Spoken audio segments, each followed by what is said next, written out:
Está chido, no lo puedo criticar, pero no estás haciendo medicina. Mejor métete un ácido. O dos. O dos.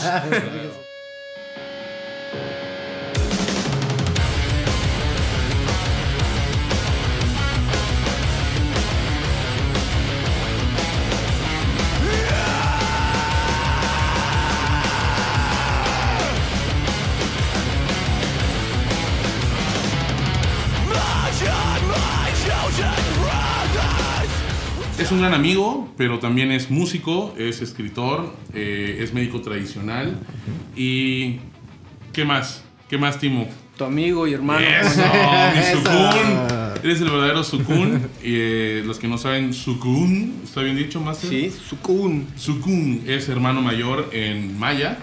¿Y en qué estás ahorita? Cuéntanos. Pues ahorita estoy trabajando en un proyecto que tiene que ver con una casita de medicina tradicional para capacitar a un grupo de mujeres que puedan ofrecer en su propia comunidad servicio médico básico, ¿no? Porque hay mucho problema con la cuestión de los servicios de salud pública. Entonces hay ciertos poblados que en nuestra zona, en la zona maya, que no cuentan con médicos del servicio público, ¿no? Que por lo regular en las casas de salud hay. Sí. Y la medicina tradicional pues es una buena alternativa para que pueda haber ese servicio, ¿no? Por lo menos atención primaria, que los niños, los abuelitos y abuelitas, y que, ¿no? La primera, como el primer frente hacia la salud, más ahora con los tiempos de pandemia. Claro. Okay. Y ahí la medicina tradicional, pues como trabaja con plantas, con elementos naturales, pues ofrece una posibilidad de una medicina barata y efectiva. Claro, y además, como que metiéndonos un poquito más en el tema, ¿no? Y se trata totalmente de una medicina que es un legado, ¿no? Que es un legado cultural y que se sigue enseñando gracias a este tipo de iniciativas, digamos, ¿no? Entonces te agradezco muchísimo también por eso. Y bueno, nos decías que está en una comunidad. ¿En qué comunidad es? Pero es una comunidad que está aquí cerca de... Como estamos en un concurso, sí. Creo que a lo mejor no estaría bien decir, okay. Pero es una comunidad del Camino Real. Ah, ok. Y entonces Vale. es para una comunidad del Camino Real. En su momento igual les comparto. Súper, sí. ¿Y los cómo detalles, es, Timo? ¿no? O sea, tú, bueno, yo he estado en algunos procesos contigo, en unos proyectos que ya le he acompañado. Estuvimos haciendo algunas cosas en Mérida, Yucatán, en Tecó. En Sotuta, sí, Sotuta de Peón, cerca de Tecó. Cerca de Tecó. Estuvimos haciendo algunos proyectos de él, pero para sí. que la gente sepa cómo es, cómo armas proyectos, cómo llegas, en qué se basa, cómo se llama esto, lo que estás manejando. O sea, Digamos que la vida me fue... No sé qué palabra usar, porque en su momento es como rupturas, ¿no? Pero en realidad luego, ya cuando lo ve uno hacia atrás, es nada más como que la vida te va acomodando. Y entonces toda esa memoria pues se convirtió en mi trabajo literario, empezó a aflorar a partir de un trabajo que era escribir una obra de teatro para niños. Y ahí empezó mi camino en el Popol Vuh, que es el Popol Vuh. Y un maestro que fue mi maestro, mi primer maestro, el que me enseñó los calendarios y me empujó a estudiar. Él se llama Alfredo Blanco Pérez, él es un hombre sabio y entendido de estas cosas, muy serio, y entonces es muy riguroso. Y entonces su palabra fue así, ¿no? Esto no es así, estás tergiversándolas. Porque pues yo estaba haciendo nada más una adaptación para niños, entonces cuando yo empiezo esto, cuando mi amigo me hace ver que estoy tergiversando, que me estoy apropiando de algo para convertirlo en algo que nada que ver, sí. Empiezo a darme cuenta que lo que él me dijo es cierto, y empiezo no nada más a estudiar, sino empieza esa resonancia. Claro. Dijo, claro, yo no soy lo que he creído que soy. Y como una parte de mi familia vino de Europa hace 2-3 generaciones y no sabemos nada de esa parte, pues de pronto dices, a ver, para mis amigos que son mayas, pues soy Zul. Y para los Zules soy Macehual, ¿no? Entonces, pues, ¿qué es un Zul para la gente que... Un Zul es un extranjero, es alguien que no es de la Maya Miatzil, ¿no? Es decir, que no es maya.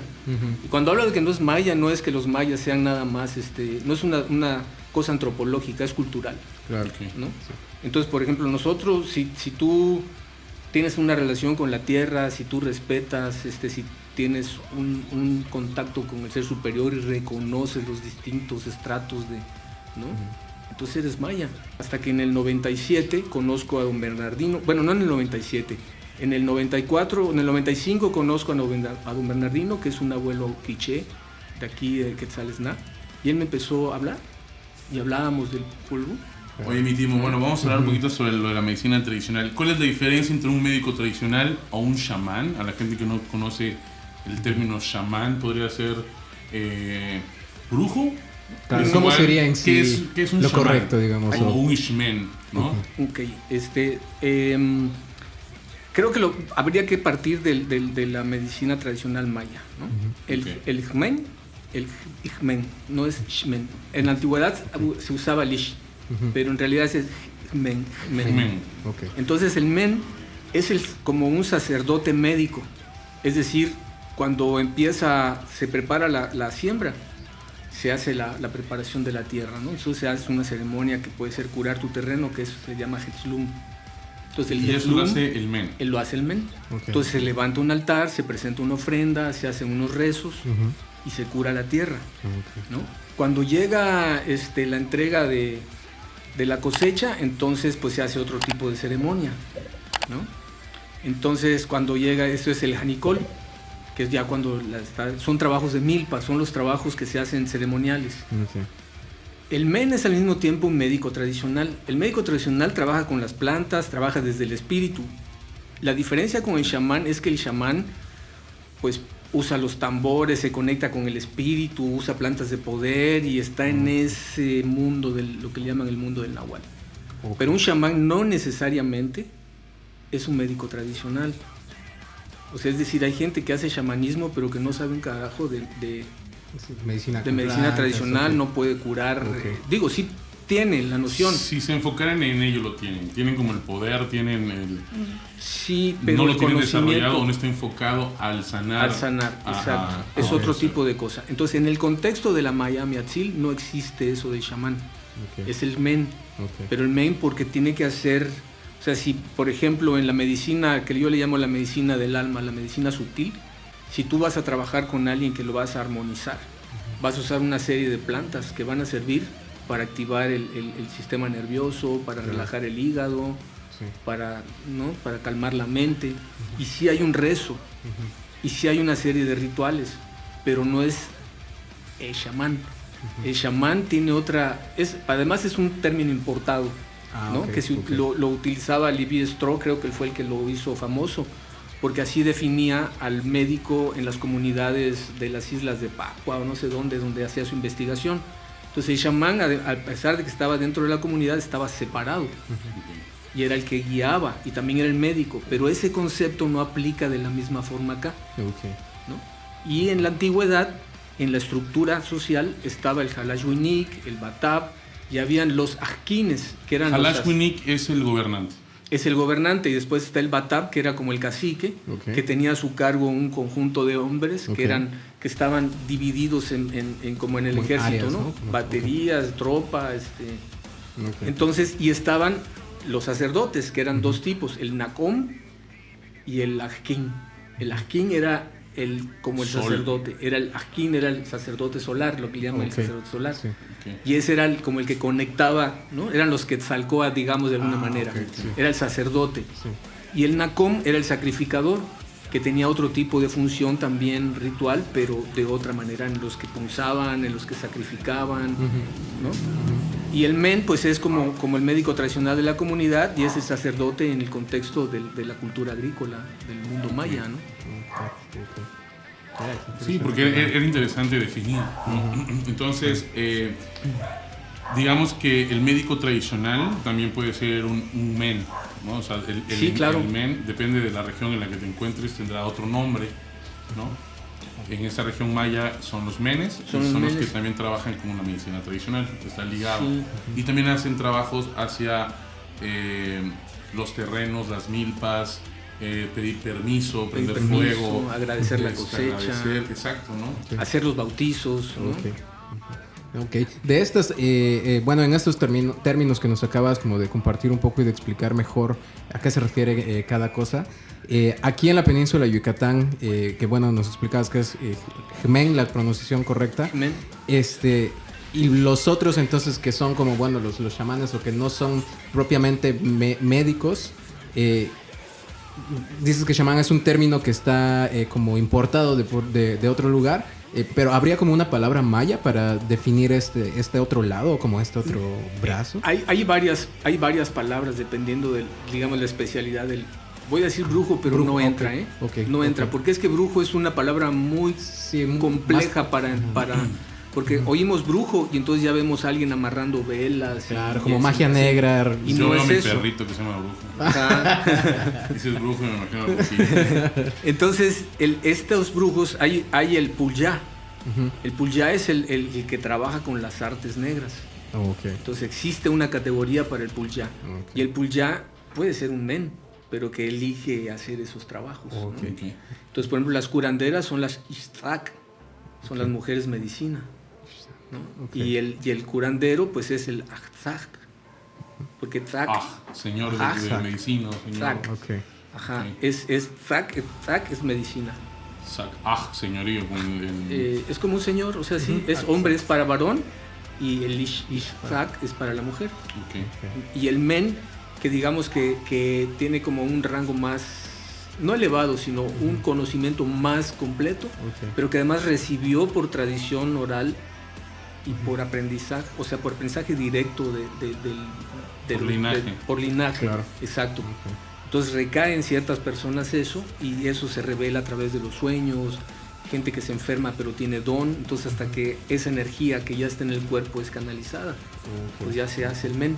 Y la diferencia con el chamán es que el chamán puede tener un altar donde ves un tambor, un caracol, la sonaja, la hierba, el alcohol, el tabaco, y se hace tabaco y sopla el men no. El altar tiene una representación relacionada con el orden cósmico. Cuando ves los altares tradicionales sí, pero cuando ves los altares New Age es muy difícil porque mezclan todo. Y ahí es un problema porque lo que no entienden las nuevas generaciones que tienden a prevalecer el feeling sobre la enseñanza, el aprendizaje correcto, es que dicen, es que yo lo siento chido. Pero en la cosa energética es bien delicado. Porque si vas mezclando energías, claro, ¿no? Es como si, simple, estás en el Reven y te fumas un porro y después te echas una chela y al rato tomas un vino tinto. Sí. Todo es chido, pero está mejor separado. Sí, porque te puedes cruzar muy feo, ¿no? Te cruzas, exacto. Esa es la clave. Te cruzas porque estás trabajando con entidades sutiles, con energías que cualquiera con una intención, no voy a decir buena o mala, con una intención fuerte puede abrir. Entonces hay mucha gente que abre portales y no sabe lo que está haciendo. Entonces se empieza a enfermar gente de su familia. Y son cosas culturales, y como estamos en esa cultura, aunque no lo tengamos en lo inmediato, sucede. Entonces el altar maya tradicional, por ejemplo, vas a ver jícaras con agua, una determinada cantidad de jícaras, vas a ver a lo mejor una enramada cruzada con 13 flores por lado, y vas a ver flores, vas amarillas, a ver amarillas, rojas, moradas y blancas, ¿no? Que significan los 4 rumbos. Pero los 4 rumbos están en todas las culturas de América, desde los Inuit ahí en el norte hasta la Patagonia, porque era un mismo pensamiento que se dividió y se separó, ¿no? Entonces, por ejemplo, si tú ves un altar náhuatl,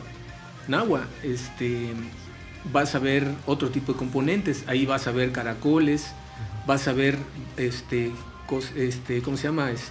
Canastas de semilla, acomodos de flores en círculo. Ahí sí vas a ver tabaco. Si tú ves un altar en donde hay frutas y está la imagen que prevalece es la imagen de San Miguel, lo más probable es que tenga un origen totonaco, ¿no? Porque los totonacos, pues el patrón es San Miguel Arcángel, que es el señor del trueno, que es el señor de Tajín, y entonces es el patrono entonces vas a ver a Miguel Arcángel. Entonces cuando empiezas a ver eso, empiezas a ver las diferencias. Esto es como qué línea tomar, porque hoy he escuchado con algunas otras personas, otros amigos que también tengo, que también se dedican a la medicina tradicional, que veo que dicen, no, este es otra línea, o yo vengo de otra línea, que tiene que ver con qué usan en sus rituales, o qué usan en sus... qué tipo de plantas también usan. Creo que tiene que ver más bien cómo lo usan. ¿Cómo lo usan? ¿Cómo lo usan? Porque, por ejemplo, y también que vengas de una línea tradicional.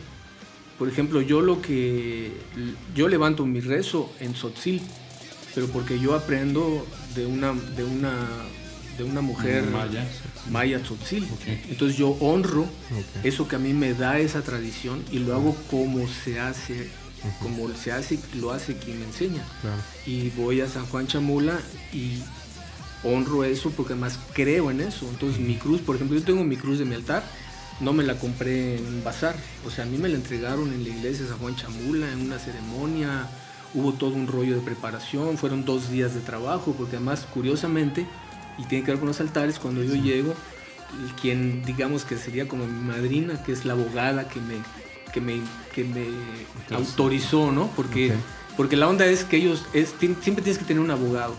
Es el que habla y dice, mira, aquí está tu hijo y él se dedica a esto, y ya llegó, ¿no? Entonces aquí te lo venimos a entregar para que tú le des la fuerza. Ahora, yo veo esto muy difícil, no difícil, un poco enredado, ¿no? Porque ¿qué puede...? Termina siendo como yo me caso con lo que creo, ¿no? Incluso la fe es lo que más te cura, ¿no? O sea, yo creo en la medicina tradicional, por ejemplo, y este tipo de plantas que me van a sanar, a curar, tienes que creer en ellas. No, porque las plantas tienen componentes químicos, fitoquímicos. La fe lo que hace es que tu cuerpo va a tener una mayor receptividad para convertir en algo biodisponible. Por ejemplo, algo muy simple, las lecturas que hacen con el huevo. Cuando te pasan un blanquillo por todo el cuerpo, el huevo, como es una célula y la cáscara puede trabajar es que el principio es como de ósmosis. Cuando tú pasas por el cuerpo el huevo, lo que absorbe es el dióxido de carbono que está soltando a través de la piel del cuerpo. Y entonces lo absorbe el huevo y eso es calor. Y entonces lo que hace es calienta la clara, y cuando tú rompes el huevo en el agua, tú puedes ver si hay calor en el cuerpo y qué tan intoxicado está el cuerpo. Pues ahí no hay brujería, está dentro de la semiótica. Entonces siempre se va a repetir igual. Por ejemplo, si yo quisiera curar un dolor de cabeza con una planta caliente, no puedo usar un chiqueador, ¿no? Que te ponen en la oreja, por ejemplo, de ruda. Pero si quieres tratar un problema de migraña, no puedes usar plantas calientes, porque el principio de la medicina tradicional es alopático. Alopático quiere decir que curo con lo contrario. Entonces, si hay problema de dolores de cabeza, pues eso quiere decir que hay mucho calor y yo lo que necesito es bajar el calor. Entonces tengo que refrescar el hígado. ¿Con menta o otro tipo con menta, no, más, sí entra, pero la menta, por ejemplo, trabaja más con el sistema digestivo. Entonces sería un complemento. Pero la hierba básica para el hígado sería algo que ayude a desintoxicarlo. Entonces ahí estamos hablando de diente de león, estamos hablando de borraja, de otro tipo de plantas. Entonces tú vas haciendo la combinación. Entonces tengo que, digamos, tranquilizar al hígado, que es el que mueve la sangre por el cuerpo. Tengo que refrescar el sistema digestivo. Y entonces es medicina. Lo que va a hacer la fe es tu receptividad. Claro. ¿Qué tanto recibes y qué tanto permites que se active todo esto en ti, en tu metabolismo? Sí, ¿no? Yo he estado en algunas ceremonias con las cuales hemos usado algún tipo de plantas de poder. Esto me dices que no es medicina tradicional. No. ¿Qué es? O sea, ¿cómo sería diferente? Cuando hablo de plantas de poder, me refiero a la ayahuasca, San Pedro, los hongos también, o varían. O sea, yo creo que hay variantes. En este caso, las plantas de poder, habría que primero, voy a ir al Chilambalán, voy a citar el Chilambalán de Chumayel, ¿no? Que es un texto maya colonial. Ahí hablan los chilames. Entonces, desde la antigüedad, con el balche, se hacía una bebida ceremonial. El balché no te emborracha, te da visión. Entonces, el punto con las plantas de poder es que es para el trabajo del oficiante, del buscador. Okay. ¿No? Entonces, como se ha descontextualizado, Sí. ahí es donde empieza la perversión, porque entonces se convierte en algo psicodélico cuando es para buscar visión. Y no es lo mismo tener visión que tener una experiencia psicodélica. Claro. Yo he estado en ceremonias de los niños santos, que son los hongos, en Palenque, y estuve en algunos del sapo. ¿Cuál es el nombre? Bufo. Del bufo. Y bueno, fueron experiencias personales muy, muy fuertes también. Pero bueno, yo recuerdo que esto lo hacíamos, no sé, teníamos la ceremonia y tardaba quizá años, meses en volver a utilizar otro tipo de planta de medicina, ¿no? Actualmente veo en redes sociales también y en otros lugares de que lo hacen cada 15 días. Estaba viendo en otro podcast que hablaban y decían, el DMT, primero nos metemos tal cosa y como tarda en pegarte 40 minutos, pues lo consumimos, después nos metemos otro que te pega antes. Cuando estás bajando de ya te está subiendo el otro. Yo dije, wow. O sea, en donde yo he estado, he visto como otro tipo de uso. Eso es una manera nueva de hacerlo, porque están privilegiando la relación con el espíritu de la planta. Están privilegiando el subidón por encima de la relación con la planta. Claro. Y es peligroso. Por ejemplo, quien mezcla, tú un día haces ayahuasca, el otro día te metes sapito, te puedes morir, porque hace un choque en tu cuerpo. Entonces ahí es donde viene esto que les decía de la falta de conocimiento. Mi guía en esto es un amigo que además fue mi alumno hace mucho tiempo y se convirtió en un maestro, pero vivió 7 años en Venezuela. Y a él, esa tribu en la que estuvo con el abuelo Bolívar, le entregó el altar. Entonces él va ahí, no a comprar. Él se queda a hacer dieta con ellos, vive con ellos. La abuela es su abuela, realmente él es un hijo de ellos. Sí. Le entregaron ritual, o sea, cuando él se viste, no es que se disfrace porque le trajeron los colmillos ¿no? Entonces de pronto tú ves caminando a jóvenes taitas, sí, que son de verdad. Por ejemplo, hay por ahí 2, ¿no? Alfonso y... bueno, no voy a decir nombres. Pero ellos son de verdad. Y tú los ves y ves unos jovencitos con sus collares y dices, ¿estos qué onda? Pero ellos desde los 4 años están siendo entrenados. Sí. O sea, vienen de allá y vienen con la medicina de verdad. Claro. Pero aquí ya cualquiera puede irse a un retiro allá al Valle de Bravo con alguien que fue 3 meses a Bolivia y entonces en un fin de semana pagan 5,000 pesos y les enseñan nada que ver. La mente guagua es cuando no, es que empecé a ver una luz y entonces sentí padrísimo cómo mi corazón se elevó y empecé a ver acá la conexión psicotrónica posmoderna. Está chido, no lo puedo criticar, pero no estás haciendo medicina. Mejor métete un ácido. Porque la medicina es observar. O dos. Porque la medicina consiste en observar. Es cierto, mamá. Entonces, la observación, si tú no te estás observando, no estás en el trabajo de la búsqueda de visión. Claro, porque este también es un trabajo interno. Yo recuerdo que cuando probé en la ceremonia, estuve en la ceremonia del sapo, el men o el chamán, no recuerdo cómo poder decirle. ¿Ese es un chamán? El chamán. Abriendo a los 4 vientos, tocando caracoles, tocando tambor. Fue un ritual y una ceremonia muy, muy interesante. La única medicina es la que viene de Sudamérica. Todo lo demás son instrumentos de visión, ¿no? Por ejemplo, el bufo. Okay. No existe una ceremonia de bufo. Eso en tiempos modernos, alguien llegó ahí al norte, llegó y empezó a trabajar con los seris, porque el bufo está ahí. En Sonora. En Sonora. Y esa persona inventó todo el rollo. No, es decir, no falso, sino quiero decir, inventó todo lo que está alrededor de ahora la cultura del bufo. Que ya hay hasta granjas y hay hasta dealers de bufo, ¿no? Entonces el gramo tiene un precio y, o sea, ya está cañón. Okay. Pero eso no es tradicional. El bufo no es tradicional. Se usó en la antigüedad, hay evidencias en los vasos mayas, pero no hay como una línea de continuidad. Por ejemplo, el balché, ¿no? Cuando tú tomas el balché, hay todo un ritual para cortar el arbolito, para sacar la corteza, preparar el fermentado con miel de melipona, es en luna y no es para cualquiera. Okay. O sea, no se lo puedes dar a un paciente porque aquí está tu medicina.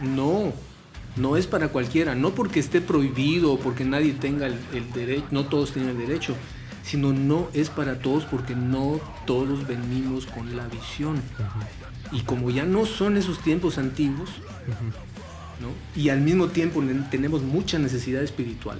Sí. Entonces estas plantas o esos animalitos hacen que ¡pum!, se nos abra todo, se desbarata lo que le llaman el ego, sí. Y entonces no tienes a dónde asirte. Y entonces de pronto imagínate que un día aporrean la mesa y entonces en todo ese polvo sale toda tu infancia, tus traumas, todo lo... ¿Y cómo lo acomodas en tu vida si no puedes regresar a que te sigan guiando?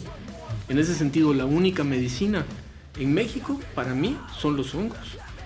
El jicuri hecho en los mitotes allá, no el jicuri en polvo ni hecho en la fiesta. Eso es una falta de respeto hasta por uno mismo. ¿no? Okay. Porque te pierde, o sea, no te va a guiar a nada. Uh-huh. Entonces, los otros son instrumentos de visión, como el sapo. El sapo no te cura nada. Uh-huh. No te cura nada. O sea, la gente que dice que se curó, la neta, yo hasta ahorita no conozco una sola persona. Uh-huh. No te quita una epilepsia, no te quita migrañas. Eso es cierto. Y la medicina sí. Es decir, la medicina es la ayahuasca, el yopo, las que vienen de allá. Uh-huh. Las que tienen el capri y tienen esa combinación de plantitas, es así. Las otras es instrumentos de visión. Okay. Para poner un poco más claro, por ejemplo, el sapo sí me ayudó a ver algunas cosas mal en mí, en mi persona, en mi familia, en mí. Pero tienes razón, no fue como que me curó el asma o que me curó algún síntoma que había tenido. Fue como darme claridad de la vida y sobre todo del tiempo. Eso. A mí lo que me ayudó mucho en el sapo fue darme cuenta, tener un conato de muerte. Fue lo que yo viví después de probarlo, durante 6 meses. Y durante esos 6 meses fue como volver a reconstruirme como ser, ¿no? Y qué es la vida, el tiempo, sobre todo en qué lo invierto, ¿no? O sea, de vivir en ese conato de muerte, de saber que te vas a morir en los primeros, o que te estás sintiendo morir, pasa en tu cabeza todo lo que no has hecho. Entonces de ahí empecé a tener un poquito de ansiedades, aprendí a conocerme, ¿no? Un gran viaje, pero fue interno, digo, no me curó algo en específico. Pero ahora entiendo por qué es de visión y por qué es medicina por otro lado. Sí. Y ahí es muy importante esa separación, porque por ejemplo con la ayahuasca, comprobado científicamente. O sea, hay gente que las han tratado problemas de carácter ya clínicos, mentales. Adicciones también. Adicciones, y sí cura, pero es diferente. Y sí cura cuando se hace correctamente. Entonces, ¿qué pasa? Yo voy en el camino, siento el llamado y quiero, y veo, una vez tuve una experiencia y lo tomo. Entonces me voy un fin de semana a Valle de Bravo, pago mis 6,000 pesos y me hacen taita. Como hay el 90% de la gente haciéndolo. ¿Qué va a pasar? ¿Que a dónde voy a guiar? Para empezar, ¿a dónde voy a guiar cuando regresen del viaje? Y en segundo lugar, no tengo una relación con la planta. Si yo compro la ayahuasca en el mercado de Bolivia y lo traigo acá, yo no sé cómo la cocinaron, no sé si la rezaron, no sé si lo acortaron de la manera correcta, no sé ni siquiera si es pura, es decir, que tenga las combinaciones de las plantas y el cocimiento, porque hay que cocerlas. O por ejemplo el rapé, ¿no? De pronto, que el rapé, todo el mundo hace rapé. Pero así brevísimo, el rapé, por ejemplo, en la zona esta de los Desagüe, donde viene el abuelo Bolívar, hay un árbol que es un tronco que se quema, se cuelga y encima de una piedra cuadrada, y entonces se va quemando por dentro y ¡puc!, va cayendo una ceniza. ¡Puc!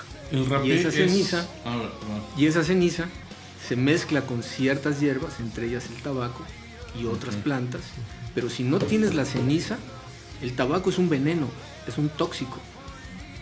Entonces, si no lo combinas adecuadamente, tú haces rapé, no te limpia, te revienta todo por dentro. Entonces, lo que está sucediendo es que el rapé, muchos lo hacen como el rapé europeo, que el rapé europeo viene de Sudamérica, pero le quitaron esa parte. Entonces lo que hacen es, estás metiéndote en veneno. El tabaco es tóxico. Si tú agarras el tabaco y lo fumas, es tóxico. Eso de que acá y conecto con los dioses, no, güey. Tú inhalas, le das el golpe al tabaco, estás metiendo una toxina tremenda a tu cuerpo. Y el tabaco es un espíritu muy poderoso. Los espíritus de las plantas. Exacto. Hay plantas que tienen espíritu, o todas tienen espíritu, pero hay unas que diferentes. El espíritu del tabaco es muy fuerte. Sí sirve para curar, sirve para desintoxicar, pero también es un veneno. Y si no se trata con respeto, la planta se apropia de tu propio espíritu y te empieza a matar.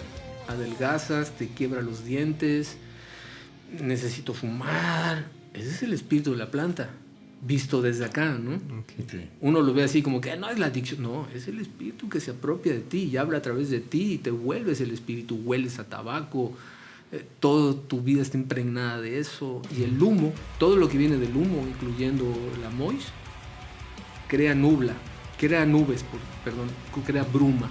Todo lo que es humo confunde. Es que funciona diferente, ¿no? También, o sea, cada persona tiene maneras distintas de reaccionar a distintos tipos de estímulos, ¿no? Sí. Que al final son lo que son. Y eso no podría... Bueno, yo pienso, no sé, quizá es diferente, que no puede funcionar una planta, por ejemplo, una planta medicina de la misma manera con todo el mundo, ¿no? O sea, cada persona obviamente va a procesarlo de formas distintas. A lo mejor no es esa, es una planta distinta la que le hace mejor a la persona, ¿no? Pero eso, hay como que alguna, no sé, alguna forma de generalizar estas sanaciones que se hacen con las plantas, o es definitivamente distinto para cada persona todo el tiempo. Es distinto porque es una relación personal. O sea, las propiedades de las plantas son las mismas, pero actúan. Pero es como la receta que te dan.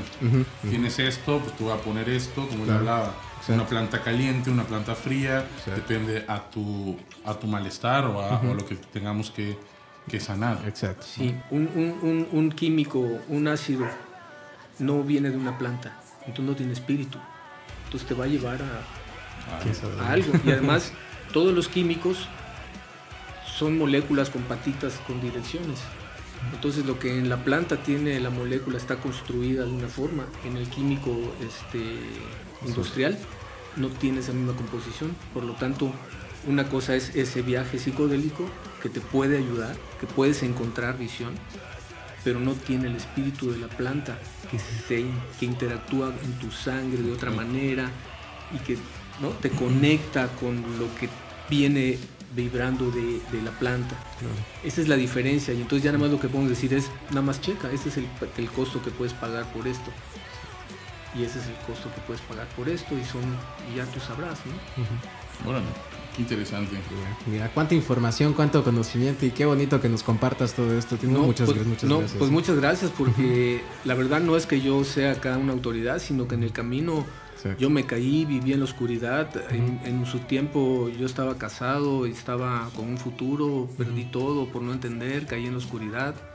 Y ha sido todo un proceso de años. Entonces, en este tiempo, de todos los tiempos, pues es importante que quienes hemos caminado, lo que sea, podamos compartir con los que vienen, ¿no? Claro.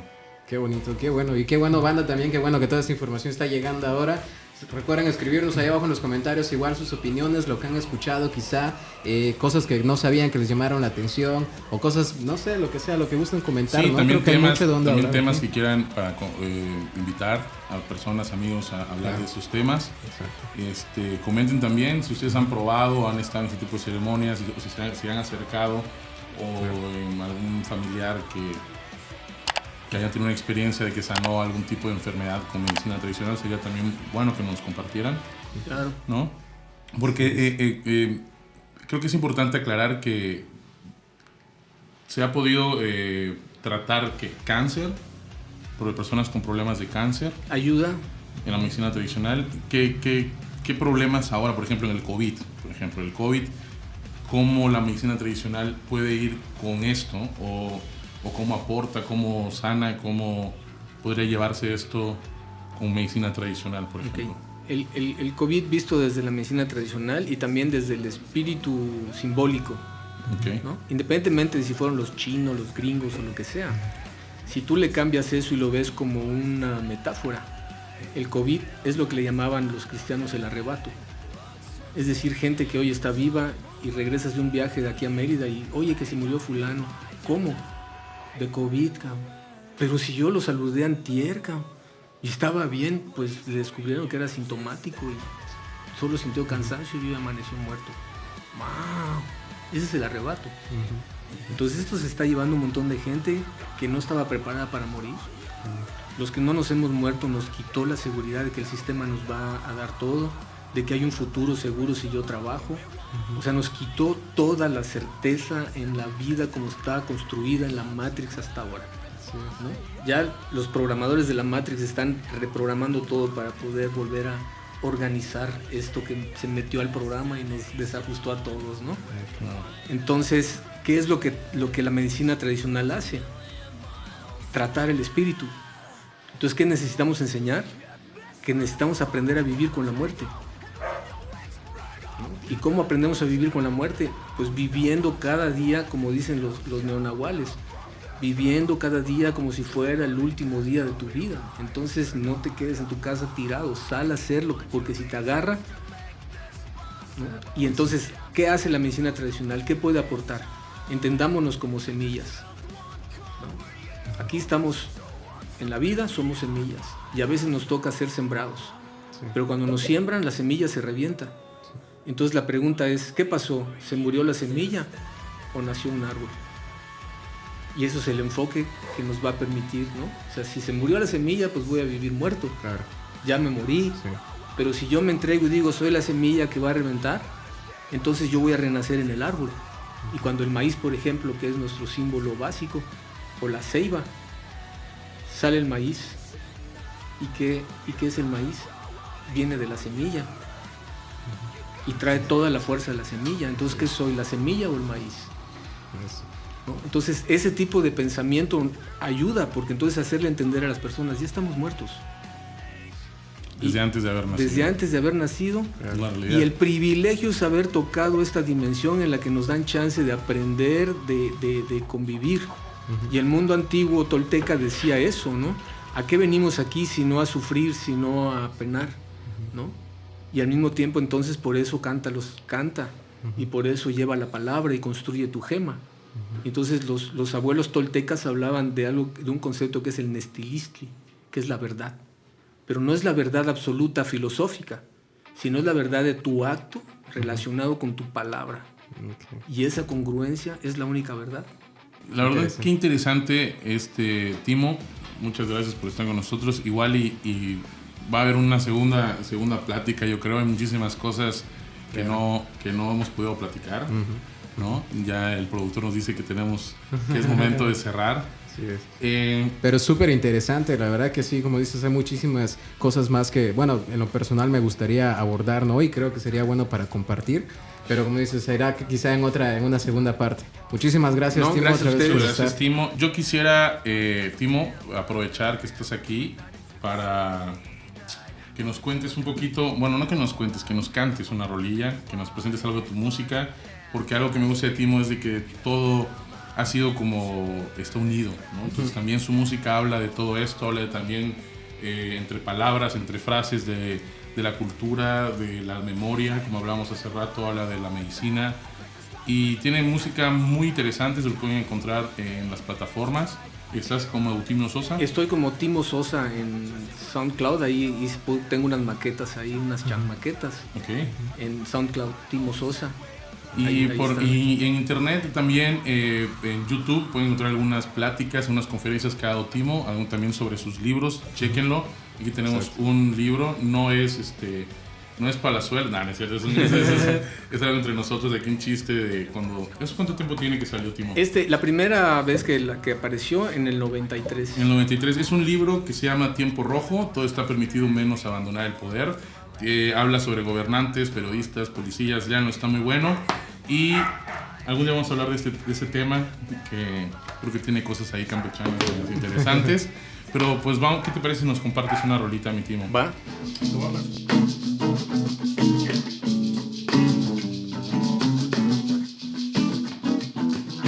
Alguna vez atravesamos el frío. Alguna vez morimos entre las garras o triturados por las garras de los jaguares. Eran nuestros hermanos de garra, nuestros hermanos de sangre.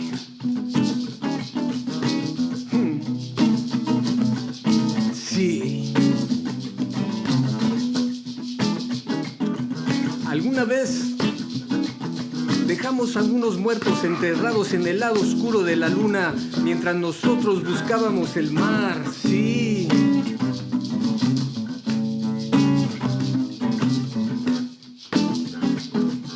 El conocimiento antiguo tuvo que ocultarse en los frisos, en la piedra, dejar labrado sobre la tierra la historia de una raza que nunca más volverá a ser la misma. ¡Muerta! ¡Muerta!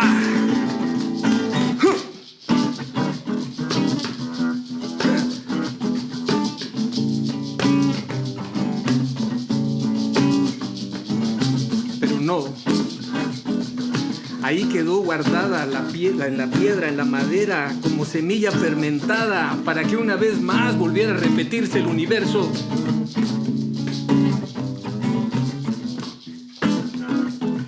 Bajo el manto del sabio mono fuimos educados para que una vez más volviera a repetirse el universo. Sí, nuestros abuelos lo sabían.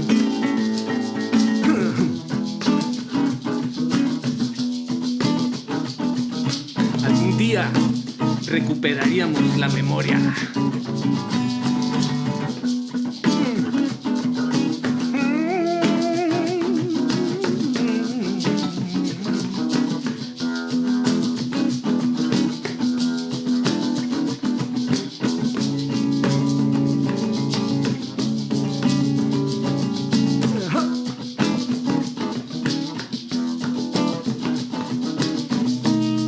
Lo sabían, sí.